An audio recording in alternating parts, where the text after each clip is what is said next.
السلام علیکم۔ پاکستان کو شکست کا سامنا کرنا پڑا، فخر زمان کی خراب پرفارمنس۔ آخر فخر زمان پر تنقید کیوں، کتنی حد تک درست ہے؟ آپ بھائی مجھے کمنٹ سیکشن میں اتنا ضرور بتائیں۔ آج کے زیر نظر ویڈیو میں آپ بھائیوں کو اسی بارے میں بتائیں گے، مگر مزید تفصیلات کی طرف بڑھنے سے پہلے اس ویڈیو کو لائک کریں اور کمنٹ سیکشن میں آپ بھائی اس اپڈیٹ کے متعلق اپنی رائے کا اظہار ضرور کریں۔ دوستو، گزشتہ کل دوسرے ون ڈے میچ میں بھی پاکستان ٹیم کو شکست کا سامنا کرنا پڑا۔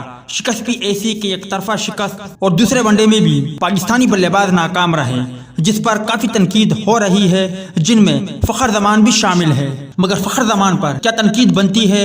کیونکہ اگر اوپنر آئے اور چلتے بنے، انہیں کوئی ذمہ داری کا احساس نہ ہو تو ساتھی کھلاڑی پر دباؤ ہوگا۔ پھر اگر اوپنر جلد آؤٹ ہو جائے، اس کے بعد ون ڈاؤن پر آنے والے بلے باز اور ساتھ ہی ساتھ مڈل آرڈر بھی ناکام رہے، تو یقینی طور پر ایسے میں جو کہ اوپنر فخر زمان کریز پر موجود ہے، وہ اکیلا کیا کرے؟ ان پر بھی دباؤ بڑھے گا، انہیں بھی مشکلات پیش آئے گی۔ فخر زمان کی بات کریں تو انہوں نے دوسرے او ڈی آئی میچ میں لگ بھگ 50 کے قریب گیندیں کھیلے اور انہوں نے صرف 10 رن بنائے، جس پر تنقید ہو رہی ہے۔ تو کیا دیگر بلے بازوں نے فخر زمان کا ساتھ دیا؟ اگر دیگر بلے باز فخر زمان کا ساتھ دیتے اور اوپننگ اسٹینڈ پاکستان کو تقریباً 50-60 رن کی مل جاتی، تو یقینی طور پر فخر زمان ایسا کھلاڑی ہے کہ وہ میچ کا پانسہ پلٹنے کی صلاحیت رکھتے ہیں، اور وہ جارحانہ انداز اپناتے ہوئے پاکستان کی جیت میں کلیدی کردار یا پھر بڑا ٹوٹل ترتیب دینے کی صلاحیت رکھتے تھے۔ مگر بدقسمتی سے فخر زمان کا ساتھ کسی بھی بلے باز نے نہیں دیا، جس کا نقصان